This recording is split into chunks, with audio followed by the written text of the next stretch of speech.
Bendiciones en Cristo Jesús y en Santa María siempre Virgen. Les habla Rodrigo Andrés Calvo, politólogo, biblista, apologeta y miembro del movimiento Juan 23. Esta noche tengo un invitado de lujo, un invitado especial, Fray Nelson Medina, que nos va a compartir un poco de su gran sabiduría y vamos hoy a abordar un tema muy especial. Bienvenido, Fray. El micrófono es suyo. Dios lo bendiga.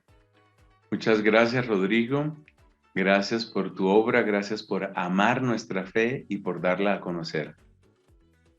Bueno, Fray, entonces, antes de empezar cualquier pregunta o cualquier tema, me gustaría que usted nos dirigiera en una oración. Si es tan amable, Fray, adelante. Claro que sí. Espíritu Santo de Dios, Espíritu del Padre y del Hijo, que has traído la luz y el fuego al pueblo elegido. Tú que en Pentecostés diste origen a la iglesia, tú que eres el alma misma del pueblo cristiano, condúcenos en esta sencilla reflexión y haz que nuestras palabras sean útiles a tantos que están buscando cómo servir mejor al Señor. Esta intención la pongo en las manos de María. Dios te salve María, llena eres de gracia, el Señor es contigo. Bendita tú eres entre todas las mujeres, y bendito es el fruto de tu vientre, Jesús. Santa María, Madre de Dios, ruega por nosotros los pecadores, ahora y en la hora de nuestra muerte. Amén. En el nombre del Padre, y del Hijo, y del Espíritu Santo. Amén.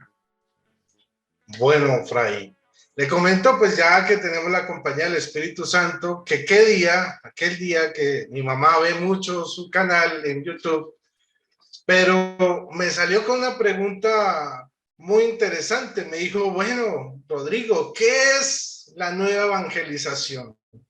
Y yo ahí le respondí como cualquier cosa, ahí como por salir a la carrera, pero la verdad yo me quedé más cuestionado que ella.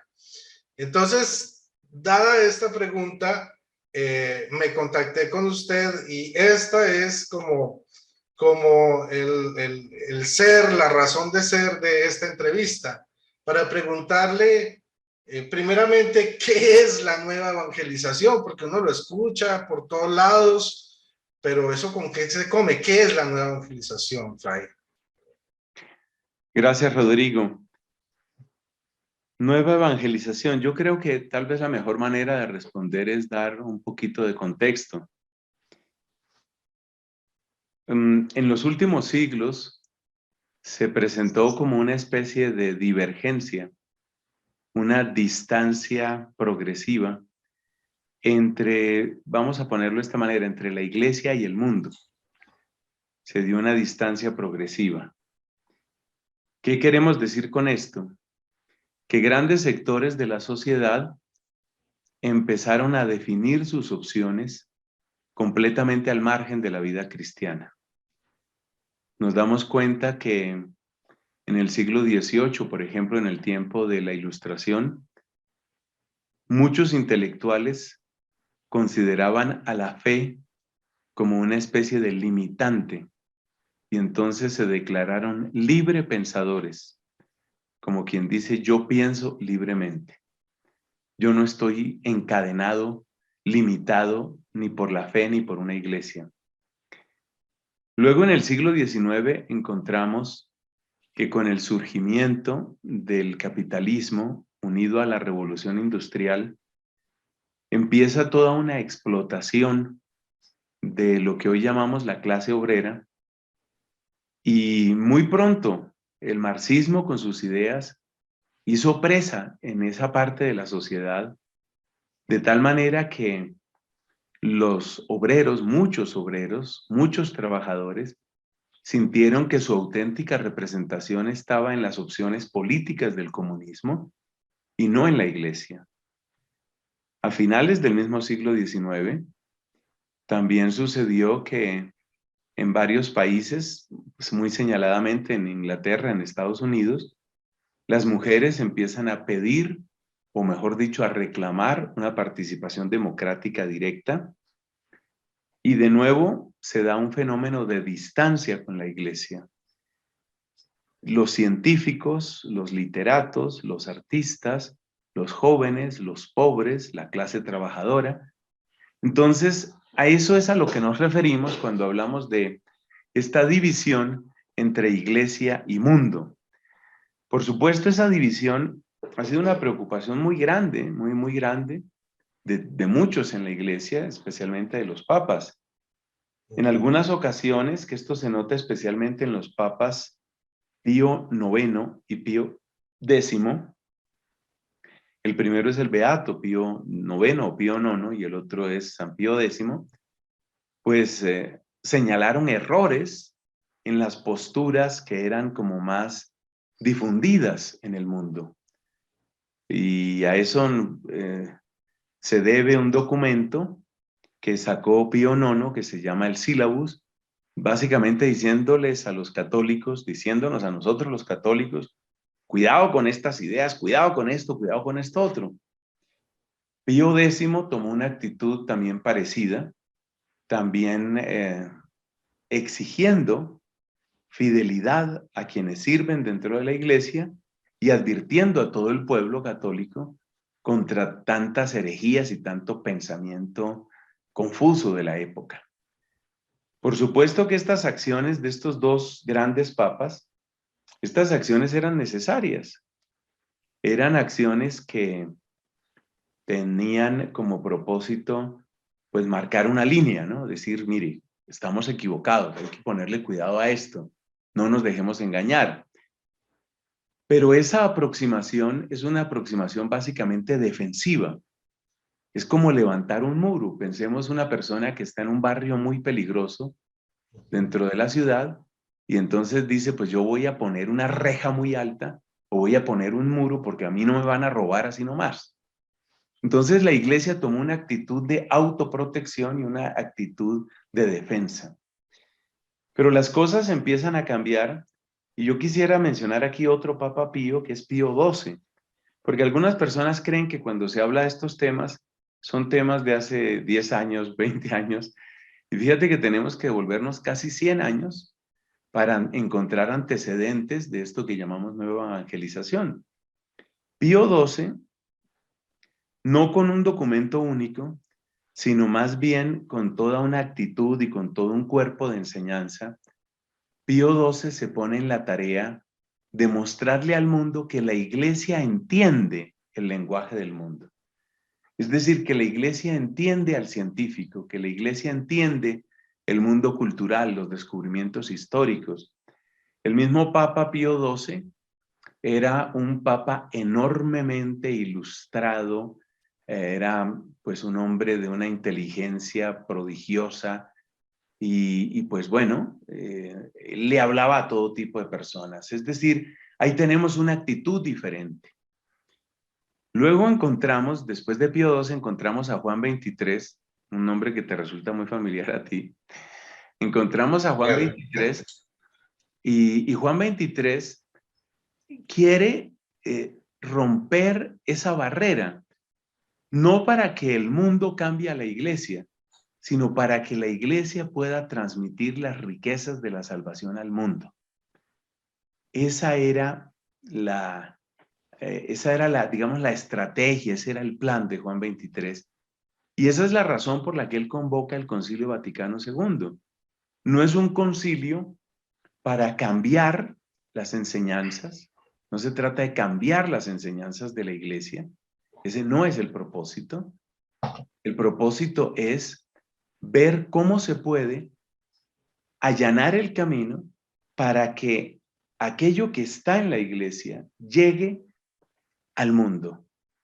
Es decir, es una actitud de dolor del Papa, una actitud que se compara a, pues hablemos de una pandemia, por ejemplo.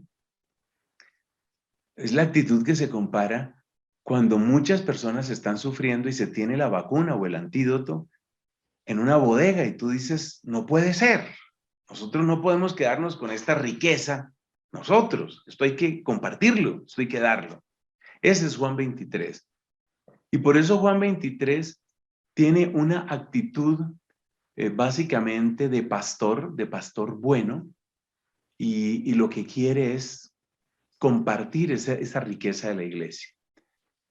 El Papa siguiente, el Papa Pablo VI, continúa en esa línea, pidiendo una primavera del Espíritu Santo, pidiendo una nueva efusión del Espíritu Santo.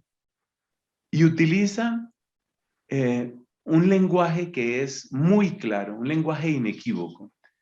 El Papa Pablo VI habla de la evangelización como la razón de ser de la iglesia. En un documento muy bello que se llama Evangelii Nunciandi, pues el Papa Pablo VI básicamente lo que viene a decir es que la iglesia existe para evangelizar. Nuestra tarea fundamental es dar a conocer el mensaje de Cristo, llevar la buena noticia de Cristo a todas partes. Para eso existimos nosotros. Esa es la razón de ser de la iglesia. Y entonces nos habla de un nuevo Pentecostés, nos habla de la evangelización como misión y razón de ser de la iglesia, y nos pone una meta en la que la tarea de la iglesia y los anhelos del mundo pueden encontrarse. Y esa meta se llama la civilización del amor. Ese es el planteamiento que hace Pablo VI. Llegamos al gran Papa Juan Pablo II. Juan Pablo II tiene la misma preocupación de Pío XII, la misma de Pablo VI, la misma. Y la gran preocupación del Papa Juan Pablo II es cómo podemos transmitir esta buena noticia de la redención a todos. Seguramente recordamos que las primeras palabras de este gran Papa al iniciar su pontificado fueron: abrid las puertas al Redentor. Él comienza su pontificado, me parece que es en octubre, 22 de octubre de 1978, y su primera exclamación es: abrid las puertas al Redentor. Es decir, él quiere que haya una brecha en la muralla. Lo mismo que Pablo VI, lo mismo que Juan 23, lo mismo que todos los papas.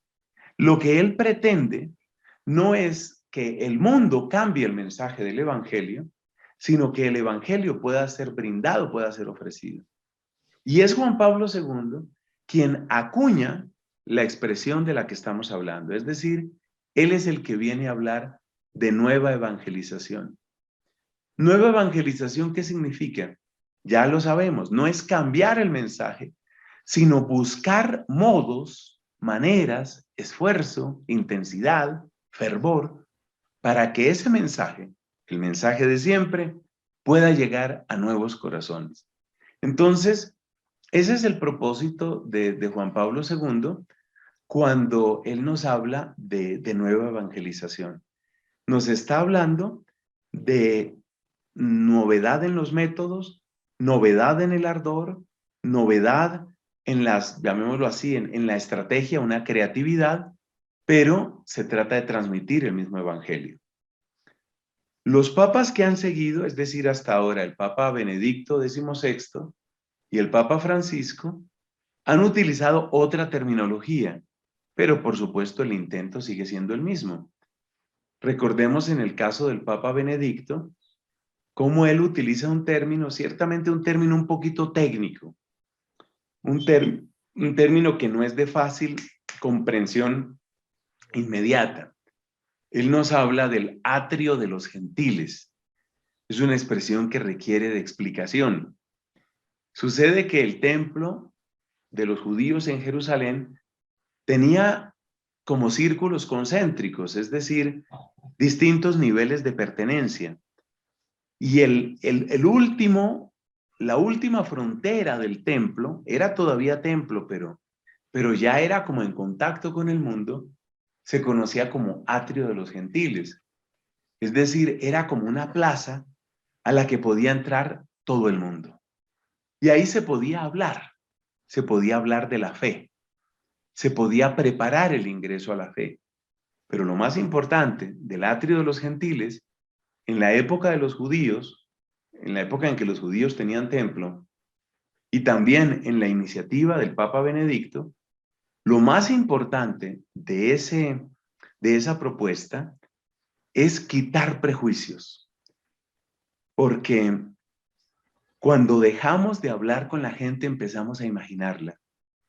Y cuando empezamos a imaginarla empezamos a deformarla y a temerla. Y finalmente a rechazarla y a odiarla. Entonces el atrio de los gentiles es la manera, en el lenguaje de Benedicto, es la manera de tender el puente, es la manera de dar la mano, es la manera de decir, mire, entendámonos, quitemos prejuicios, aclaremos términos, ubiquémonos. El Papa Francisco ha utilizado otra terminología, pero de nuevo la idea es la misma. Cuando el Papa Francisco nos habla, por ejemplo, de una iglesia en salida, que es una expresión que muchos han caricaturizado lamentablemente, una iglesia en salida, pues, pero eso siempre pasa con los papas, siempre pues el enemigo malo pues quiere que se caricaturice y que se ridiculice y que se hagan oídos sordos a las voces de los papas. Entonces, la caricatura de la iglesia en salida de Francisco es presentarlo como una especie de fracaso en la presencia del evangelio, pero no se trata de eso. Hay tres términos claves del pontificado de Francisco que van en la línea de la nueva evangelización.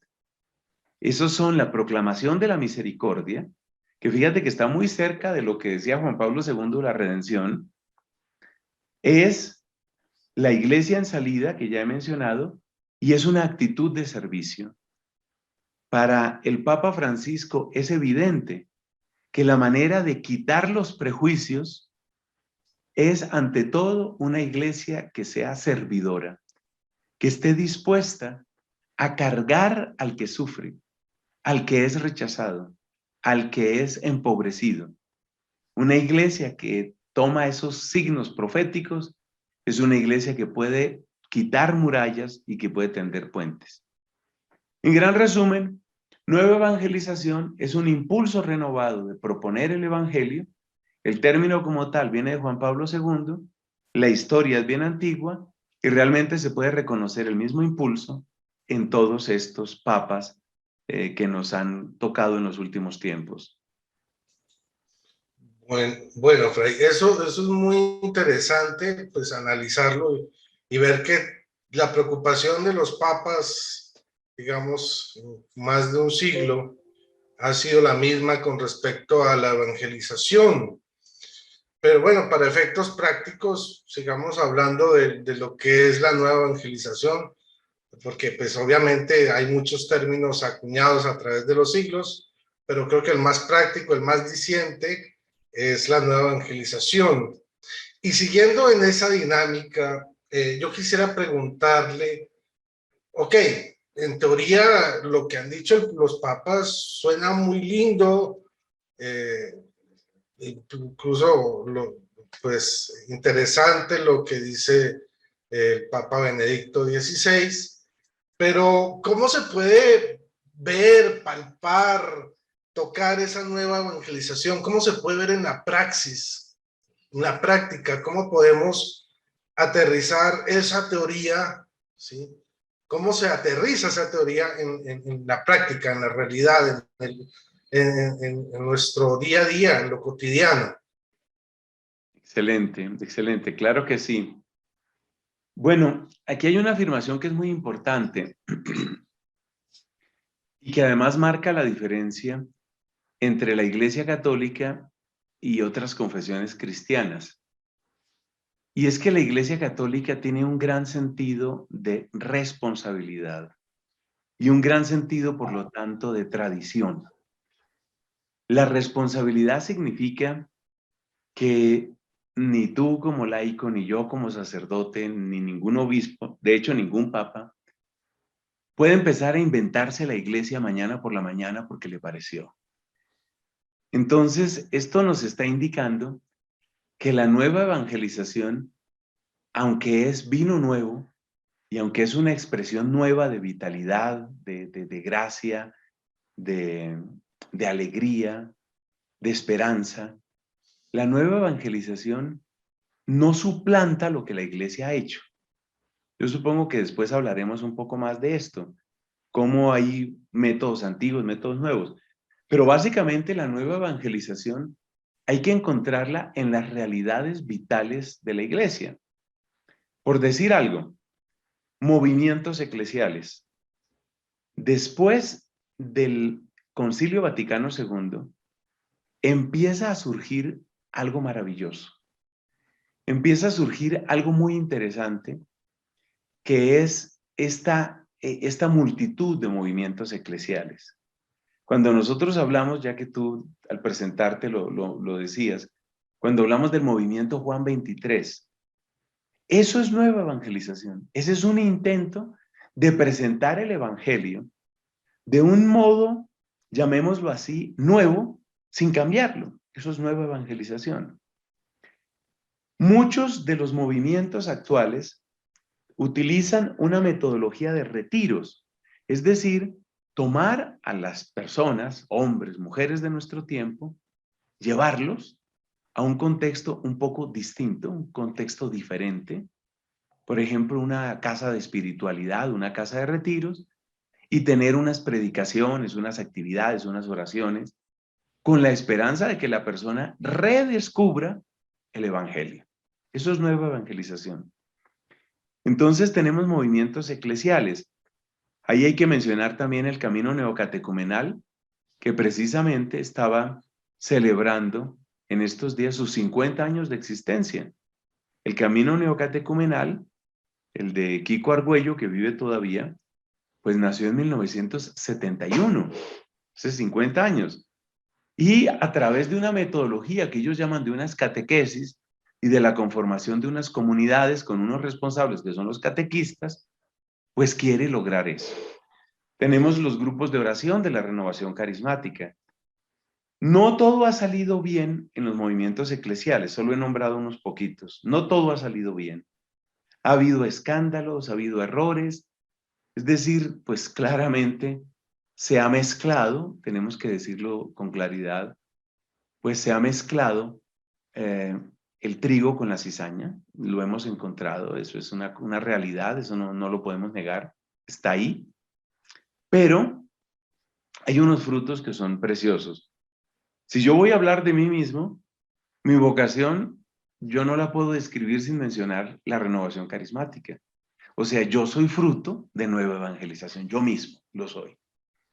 Otro punto, además de todo lo de los movimientos eclesiales, han surgido los grandes planes pastorales que, por ejemplo, en Colombia tienen especialmente dos modalidades. Uno es el llamado SINE, Sistema Integral de Nueva Evangelización. ¿Y qué significa el SINE? Pues el SINE es el Sistema Integral de Nueva Evangelización, ahí lo tiene expresamente. Entonces, el SINE, nuevamente a través de pequeñas comunidades, a través de una dosificación de unas catequesis, pues finalmente lo que está proponiendo es un modo de evangelizar, con la característica de que lo que quiere no es únicamente o no es principalmente para un grupo de personas, sino para zonas geográficas muy extensas. Así, por ejemplo, entiendo yo que en la ciudad de Cali, pues el método pastoral oficial, pues, de la arquidiócesis de Cali es el SINE. Sí. Entonces ya no se quiere solo que haya algunos grupos, sino se quiere llegar a toda la población. Lo mismo, pues hay otros modelos de evangelización. Por ejemplo, hay uno que es muy conocido, que se llama el PDR. El PDR, pues es un método de evangelización, últimamente se llama el PDRE. Es como un plan de renovación y evangelización. Y básicamente lo que quiere es alcanzar una amplia zona de manera que la gente tenga contacto con el Evangelio. Finalmente, no se nos olvide que la nueva evangelización también se hace presente con mucha humildad, llamémoslo así, en muchas parroquias que sin un nombre específico, a través de las actividades cotidianas de la parroquia, pues están ofreciendo el agua fresca, el agua nueva del Evangelio a multitud de personas. Esa sería como la respuesta en la práctica. Muy bien, Fray, pero bueno, esa explicación me lleva a otra pregunta. Usted habla que en la nueva evangelización, digamos, todo funciona a partir de pequeñas comunidades de creyentes que se reúnen. Pero si uno mira la Biblia, pues en la Biblia se reunían pequeñas comunidades de creyentes y en la historia de la iglesia, los primeros siglos era lo mismo, incluso en medio de la persecución, eran pequeñas comunidades de creyentes que se reunían. Entonces, en ese sentido, ¿cuál es la diferencia per se entre lo que es la nueva evangelización y la evangelización tradicional? Yo destacaría unas 3 diferencias, estimado Rodrigo. Primero, una presencia más clara del querigma. El querigma, una palabra muy tradicional dentro de la iglesia, especialmente en la iglesia primitiva, pues es la esencia misma del evangelio. Y es algo muy curioso porque en la evangelización, llamémosla tradicional, lo esencial no se decía tan expresamente. Sí, es verdad que estaba el llamado a arrepentirse y el sacramento de la confesión y las filas para hacer la confesión y todo aquello. Pero la conciencia de que el pecado es la gran desgracia de tu vida y el amor de Dios es la mejor sorpresa que puedes recibir y es el regalo más precioso que puede llegar a tu existencia. Ese tipo de lenguaje que es profundamente, podríamos decir, impactantemente querigmático, es decir, un anuncio vigoroso, fuerte, claro, yo creo que eso es nuevo. Yo creo que eso es nuevo. Y mirando un poco, recordando conversaciones con personas mayores significa mis propios padres, los abuelos, pues eso no estaba tan presente. Entonces, un primer elemento es la centralidad del querigma.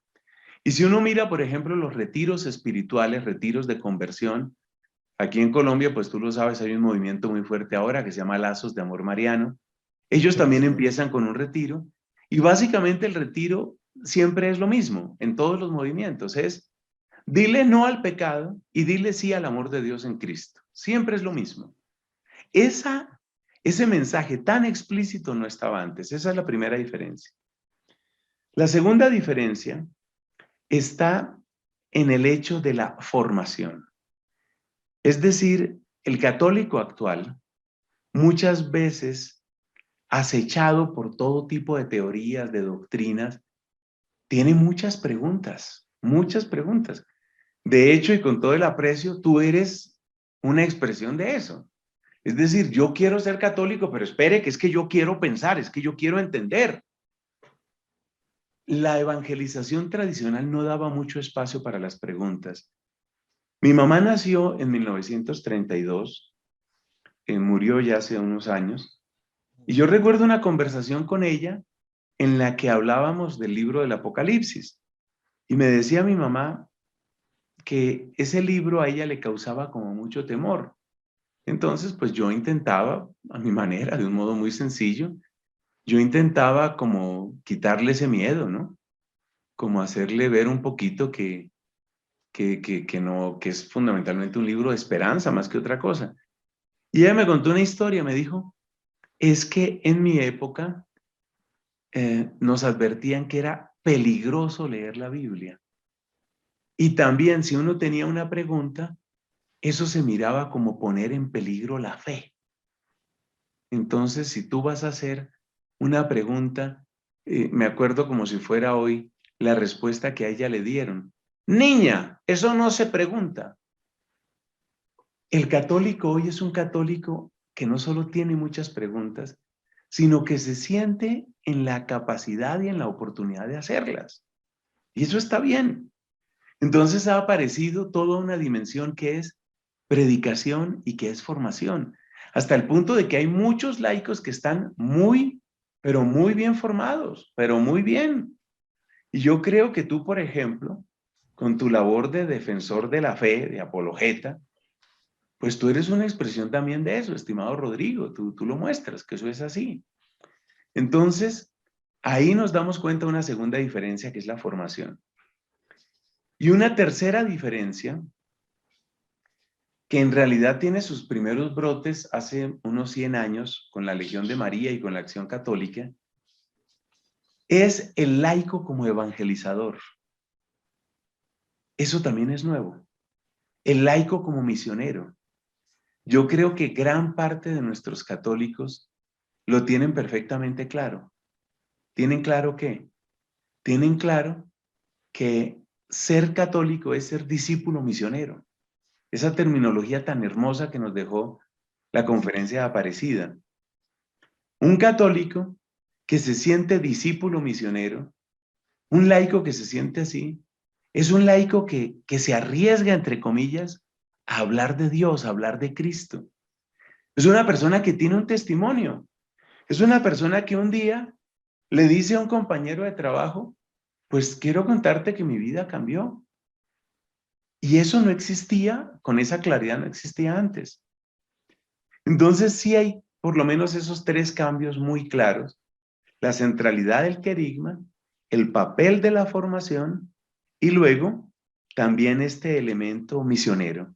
Pero ya no solo para las hermanitas que son misioneras, no, sino el papel misionero de todos. Realmente una iglesia en estado de misión. Y por supuesto a mí esos cambios o esa evolución a mí me fascina. Me parece que es extraordinaria y me parece que es una riqueza de nuestro tiempo. Fray, antes de pasar a otra pregunta, en la intervención que usted hace, me surgen dos pequeñas preguntas, o sea, dos subpreguntas, y si me permite se las voy a hacer. Claro, La claro. primera es que, bueno, cuando yo comencé mi camino de conversión y estaba en la parroquia, estaban utilizando en la parroquia lo que se llama la misión continental. Nos pasaron un folleto donde nos hablaban del querigma. Y entonces todos quedamos, caramba, ¿qué es el querigma? ¿Eso cómo se come? ¿Quién es esa señora? ¿Dónde vive? O sea, y usted ahorita ha tocado mucho el tema del querigma, la centralidad del querigma, pero para el católico de a pie, eso es como, o sea, queda en las nubes con ese término. Yo entiendo que eso es griego, pero en realidad para el católico de a pie, ¿qué significa el querigma? Y una segunda pregunta chiquita es, con base en lo que usted ha dicho de sus abuelos, que en cuanto a la relación de la Biblia, ¿es cierto aquello que dicen ciertos grupos protestantes que en la iglesia antes se prohibía leer la Biblia? Tengo esas dos pequeñas preguntas, dos cuestionamientos. Muy bien, recordemos, querigma es el anuncio fundamental, es como contar el núcleo. Haz de cuenta cuando una persona va a una película y otro pues no quiere verla o no le preocupa que se la arruinen, como se dice, y le dice, bueno, ¿pero de qué es la película? No, pues la película consiste en que hay una pelea entre dos bandas y entonces uno de ellos es el que gana porque es más noble que el otro, pero a pesar de que le gana al otro no lo mata, sino que... Entonces, finalmente, en 2 minutos resumió 2 horas. El querigma es algo así, es un resumen de todo lo del Evangelio. ¿Y ese resumen cuál es? Pues ese resumen es que somos pecadores, que necesitamos salvación, y que Dios nos ha dado la salvación y nos la ha dado en Jesucristo y que por la fuerza y la gracia del Espíritu Santo nosotros somos hechos criaturas nuevas. Esa es una manera de resumirlo y a eso llamamos querigma. Entonces, en estos retiros espirituales, en estos retiros espirituales de tantos movimientos, siempre tiene su lugar central el querigma, porque de lo que se trata es de que la gente pues deje el pecado y de que la gente pues busque, o mejor dicho, abra la puerta al Redentor, como decía Juan Pablo II. Con respecto a la Biblia, pues mira, tanto como decir que había una prohibición, como quien dice, si leíste la Biblia pecaste, no, eso no era así. Pero es evidente que no se estimulaba la lectura directa de la Biblia. La Biblia se hacía presente de otras maneras. Por ejemplo, la Biblia se hacía presente a través de las lecciones de historia sagrada. Esas lecciones de historia sagrada, pues eran Biblia. Yo tuve entre mis manos, en mi escuela primaria, yo alcancé a tener entre mis manos un libro de historia sagrada y se contaba ahí la historia de Abraham, la historia de Jacob, la historia de José. Alguien podría decir, bueno, pero es que esa no es la Biblia, Biblia. Eso es cierto, pero yo hago una pregunta. Si un niño de 8 años lee que Judá, de las 12 tribus, el hombre llamado Judá, que da origen, por supuesto, a la tribu de Judá, y de ahí vienen los judíos, que Judá cometió pecado de incesto, o que David vio una mujer desnuda bañándose y cometió adulterio con ella. Eso es parte de la Biblia, y bien entendido es una lección preciosa. Pero, ¿cuál es el momento de leerlo? ¿Cuál es el mejor momento de leerlo y de entenderlo? ¿Cuál es el mejor momento de entender las leyes de purificación que están en el Levítico? ¿Cuál es el mejor momento? Entonces, no creo yo que sea justo decir que la Biblia prohibía. Más bien debemos decir que la iglesia, que la iglesia prohibía la lectura de la Biblia. Más bien hay que decir que la iglesia procuraba dosificar ese conocimiento de la palabra de Dios. Y yo creo que eso pues tiene un sentido muy profundo, yo creo que eso tiene un sentido muy, muy valioso, porque es verdadera pedagogía. Póngase por favor a pensar un padre de familia, ¿cuál es la mejor manera de dar a conocer la Biblia a los hijos? Y se dará cuenta que lo que la iglesia estaba haciendo no era capricho, ni tampoco era represión ni cosa parecida. Sí, de hecho, vemos como la lectura personal o libre de la Biblia ha causado estragos a lo largo de la historia con la Reforma Protestante y hoy tantas denominaciones de tipo de índole protestante que de pronto tienen como base las 5 solas de Lutero y Calvino, pero a la hora de leer la Biblia cada uno la entiende de manera distinta. Entonces, o sea, la misma Biblia y todo la entienden, o sea, tienen verdades distintas sacadas de la Biblia. Entonces, en ese sentido, yo sí entiendo que la iglesia haya tratado de dosificar esta enseñanza de la Biblia porque no estábamos preparados para ello. Pero antes de Vaticano II, ¿sí? ¿Cómo era esa evangelización? O sea, siempre ha sido igual una evangelización estándar, estática, porque a veces dicen, he escuchado que antes de Vaticano II todo era maravilloso y que ahorita con Vaticano II todo es el caos, dando a entender que la forma de evangelizar antes de Vaticano II hasta el siglo I era como monolítica, era la misma forma y que siempre ha funcionado igual. ¿Es eso cierto? Siempre ha habido esa misma forma de evangelizar y llegó Vaticano II y cambió todo, o la iglesia sí ha tenido distintas formas de evangelizar a través del tiempo. Es tan difícil generalizar, ¿no? La iglesia es demasiado grande y cuando pensamos en todas las regiones, culturas, pues es muy difícil generalizar. Pero casi que en contraste con la otra pregunta que me hiciste sobre qué es lo específico, de la nueva evangelización, podríamos decir que la evangelización tradicional estaba basada en dos cosas. Estaba basada en un ambiente general, llamémoslo así, cristiano, un ambiente cristiano. Es decir, un ambiente donde el mensaje que se oye en la casa es semejante al mensaje que se oye en la parroquia, semejante al mensaje que se oye en la escuela, semejante al mensaje que se oye con los amigos. Entonces, el niño católico de hace 70 años, por ejemplo, 60 años, pues oía en la casa: el matrimonio es entre hombre y mujer y es para toda la vida.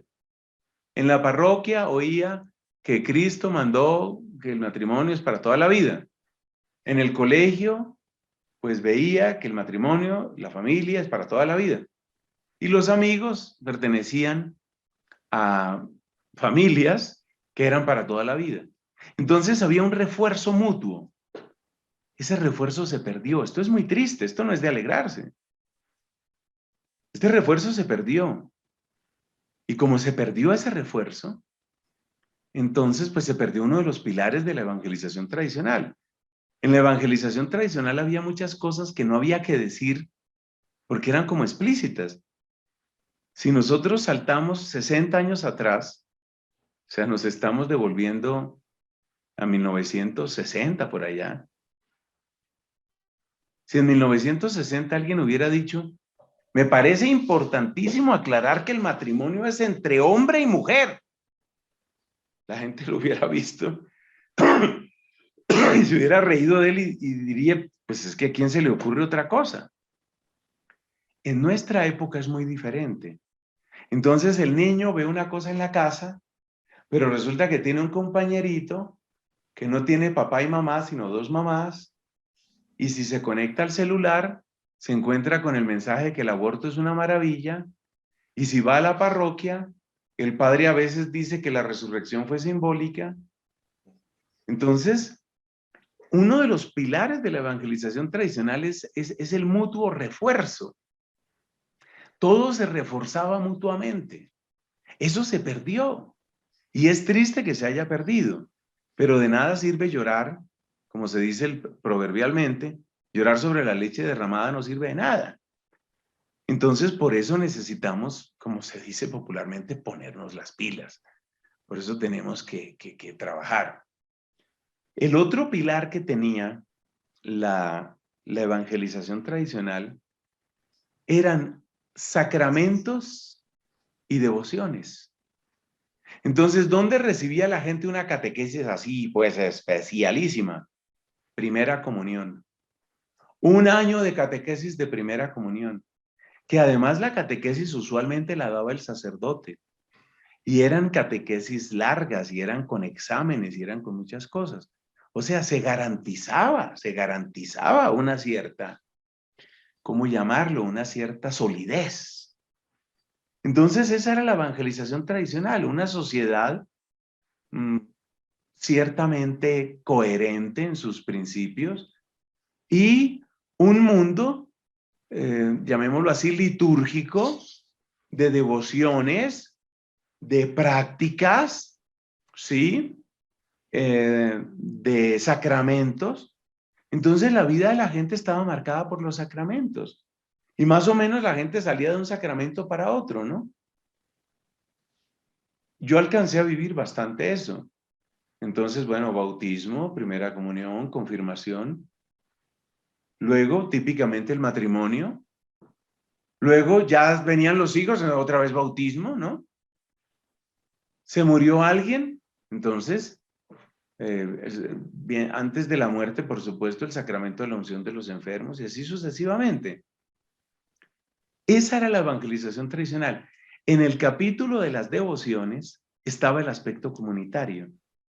Entonces había, por ejemplo, cofradías, había asociaciones, había voluntariados, había grupo de señoras de la parroquia. Y a través de esas distintas formas de asociación, pues de alguna manera se vivía la parte comunitaria. Quiero terminar diciendo algo. El sentido de pertenencia a la parroquia de muchas personas era muy intenso, especialmente cuando la sociedad era mucho más rural, porque los sacerdotes no los cambiaban tan frecuentemente y los obispos menos. Entonces, el vínculo que se creaba, el vínculo afectivo y el vínculo emocional con la parroquia era una cosa muy seria.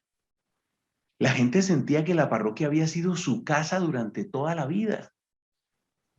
Pero ahora imagínate un muchacho que a los 20 años se va a estudiar a otra ciudad y a los 24 se va a hacer una especialización a otro país y después regresa y consigue un apartamento por 2 años y después se va a otro lugar por otros 3 años y después se casa o no se casa y se va con el novio o con la novia para otra parte. O sea, la gente está en una característica, llamémosla así, de nómada, que hace bastante difícil el sentido de pertenencia. Tradicionalmente la gente era mi parroquia, esa era mi parroquia. Y en mi parroquia, aquí me bautizaron, y aquí tengo las fotos de la primera comunión que fueron ahí, mire, ahí fue donde se tomó la foto de primera comunión. Era otro mundo.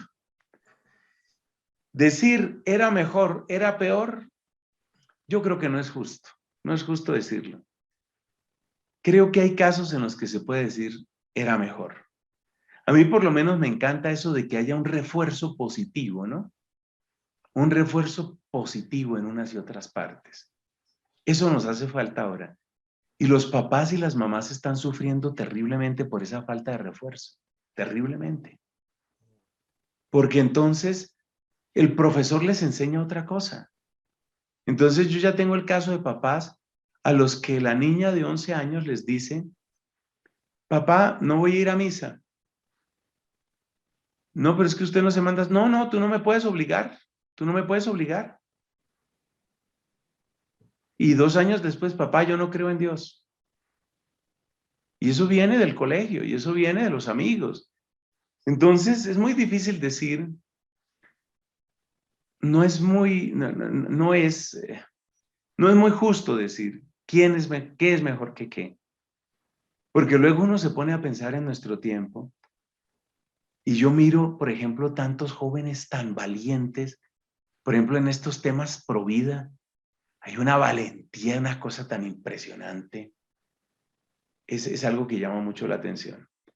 Así que hay virtud, hay heroísmo, antes lo había y ahora lo hay, y Dios va llevando a su pueblo.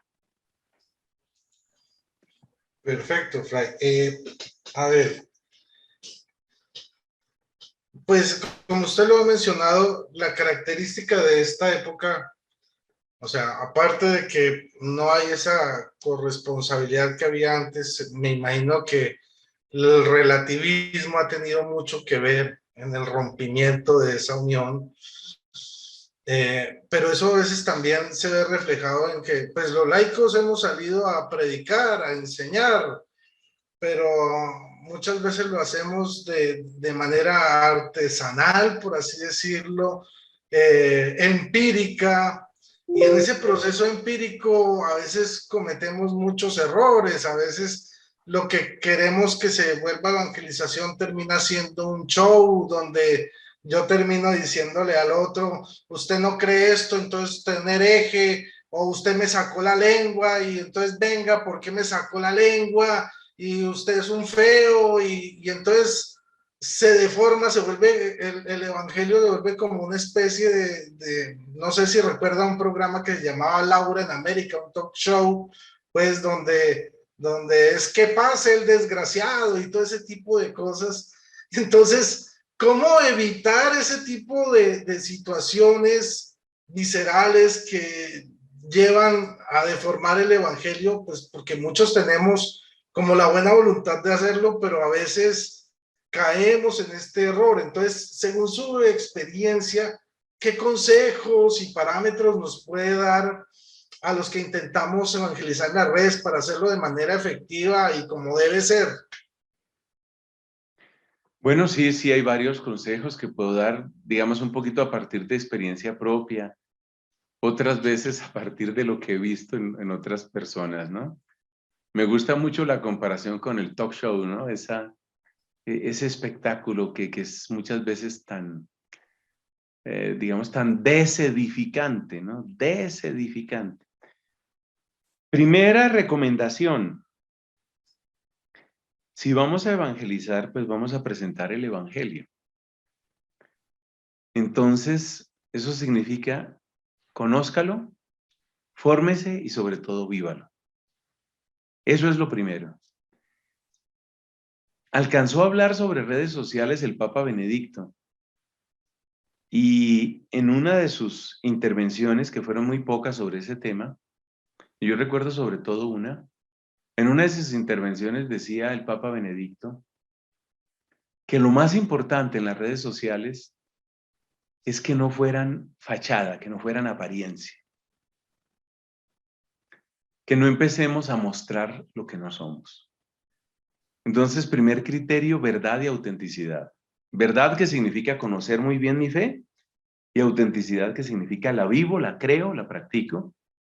Y seguramente me queda grande, porque vivir la fe no es fácil. Esa es la primera recomendación, muy importante. Segunda, me parece clave el criterio del bien común. Y eso significa, tengamos mucho cuidado con el protagonismo. Detrás de muchas de estas discusiones y de estas mutuas acusaciones, que por herejía, que por las vacunas, que por temas políticos, también se mete la política en esto, ¿no? Muchas veces, lo que hay detrás de eso es ego, y lo que hay es vanidad y es afán de protagonismo. Necesitamos, si vamos a evangelizar, recordar que el verdadero testimonio, que la verdadera evangelización tiene que seguir los pasos de Cristo, que por alguna buena razón dijo: aprended de mí, que soy manso y humilde. Manso y humilde. Entonces, muy importante que nosotros tomemos esa actitud, una actitud clara de humildad y de evitar el protagonismo. Tercero, sentido de iglesia. Tener un micrófono es una bendición, pero también es una tentación. Y a veces uno puede tomar el micrófono para convertirse en una especie de papa de salón. Entonces ahora yo aquí soy el papa. Aquí en este salón yo soy el papa. Y yo aquí digo, pontifico, mando. La iglesia ya la inventó quien podía inventarla. La iglesia ya existe, no tengo que inventármela yo. Somos servidores de la iglesia. Entonces, mis opiniones no son otra cosa que eso, simples opiniones. Y no es eso lo que va a cambiar la vida de la gente, sino el evangelio de Jesús. Entonces, verdadero sentido de iglesia. Y por último, se podrían mencionar muchas cosas, pero para no saturar y para ir llegando un poquito tal vez al final de esta conversación, a mí me parece muy importante que nosotros tengamos una pertenencia a una comunidad real. El amor no puede ser vivido únicamente de un modo virtual. Yo creo que esa es una de las lecciones tremendas que nos dejó la pandemia. Los sacramentos no pueden ser vividos de manera puramente virtual. Necesitamos la realidad, necesitamos la carne. Entonces, es muy importante la pertenencia a una comunidad real. Este consejo es relativamente reciente y proviene de experiencias muy dolorosas que he conocido, de evangelizadores que persiguen el número de likes y probablemente pues el dinero que eso también produce por monetización. Persiguen el número de likes y los likes, pero son personas que no tienen comunidad, y el que no tiene comunidad no tiene sentido de iglesia ni tiene todo lo otro que he dicho antes. Entonces son algunas pequeñas recomendaciones. Primero, verdad y autenticidad, por supuesto. Después necesitamos quitarnos el protagonismo, darle el protagonismo solamente a Cristo. Sentido de iglesia en tercer lugar. Y en cuarto lugar, pertenecer a una comunidad real. No sobra, en quinto lugar, no sobra, por añadir ahí como una especie de ñapa, decimos en Colombia,